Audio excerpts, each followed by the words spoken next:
Target is testing a new delivery method for its Shipt drivers. According to Supply Chain Dive, the test enables brown box delivery or shipments outside of same-day delivery and pickup options from the company's retail locations to customers in areas without a sortation center nearby. Executives did not detail which or how many locations are participating in the program yet.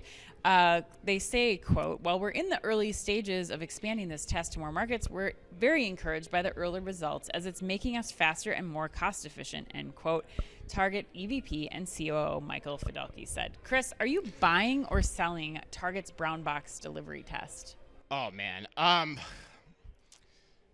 have a lot of issues with this story, Ann. Okay. A lot of them. What are they?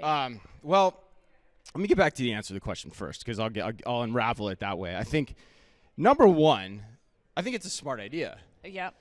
But two, so I'm buying that it's a smart idea, but I'm selling the fact that it's an earth-shattering idea. Okay. Right? Elaborate. And the reason I say that is because, like, Target has basically taken the approach of sortation centers. Yep.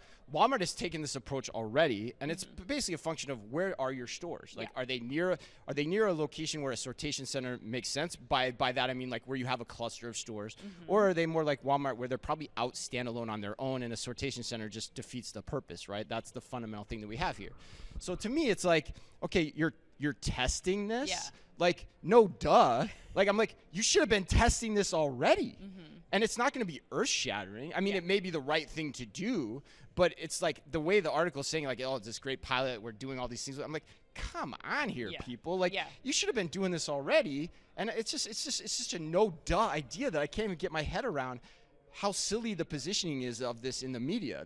That's my take on it. Yeah, I feel like this was definitely a stretch. I mean, I think that the bigger story was actually in the Wall Street Journal last week, where Target finally announced that they built 4 cold storage facilities. Oh, that was baloney too, though. Oh my God. Well, okay. I don't know. I mean, that to me is the right spot to start to talk about, because they're going after a market that they're losing share into Walmart, and I think that starting to put in more facilities like that, to me, make much more sense than talking about doing something as obvious as, testing out what happens with Shipt drivers.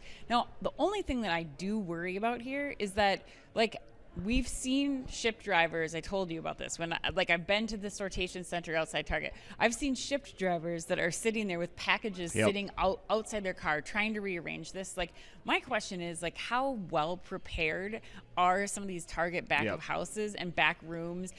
How are they going to do this? I think Target needs to think long and hard about how they're rolling this out in these test locations so that it's set up for success, versus just like jamming this in with like order pickup on the side, or like, getting in the way of trucks delivering. Like, I think that there's more to this test, and I just hope that it doesn't become a distraction or doesn't get killed too early on because it wasn't set up correctly. Well, yeah, and the other point I bring up too that you're kind of hitting on is that there's also the question about, is using gig drivers the right way to do this? Right. Like, should you actually be using delivery?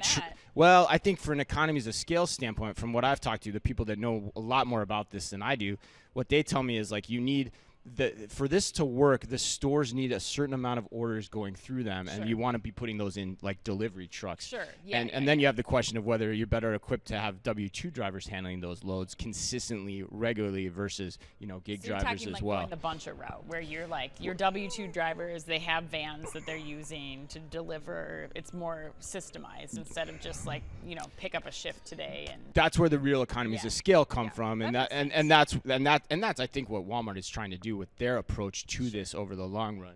I don't know the exact split of W-2, but I know from an order fulfillment standpoint, of course, you want as many orders coming through that store as you can, because that's what makes it work, and that's what makes you drive profitability in the long run. So, all right, well. So you're buying. Well, I'm buying the idea, but it's not